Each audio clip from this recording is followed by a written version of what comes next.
kind of considering when going into the US, because not everything is the same. Like the countries are very similar to each other, but not everything's identical. So kind of the key things to look out for.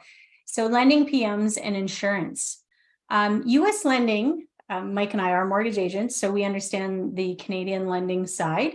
The US is a bit different of a beast when you enter into that.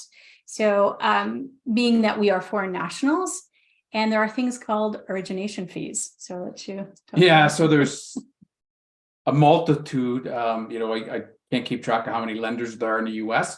And a lot of them, only specific ones will deal with foreign nationals. And when you're buying in the US, you have to buy in certain entities. What about scaling your money, right? You're going to need lots of money to do this. Could you partner? You could scale by taking on a joint venture, private money. You could syndicate the deal, right?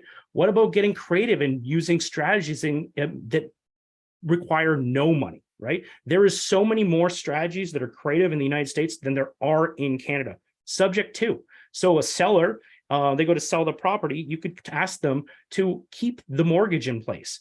In the United States, you can split the mortgage and the deed of the property. So you could take the deed, you could leave the mortgage with them. Yes, it will still report on their credit report, but maybe you can give them an extra couple grand to make it worth their while in order to do this for them. And then they could hold it for the existing term. You want the cheapest money in the United States? The cheapest money is to inherit a mortgage from an American that they set up a year or two ago when the interest rates were super low. You can do this, right? It just takes a little bit of knowledge and asking the right questions to the sellers, right?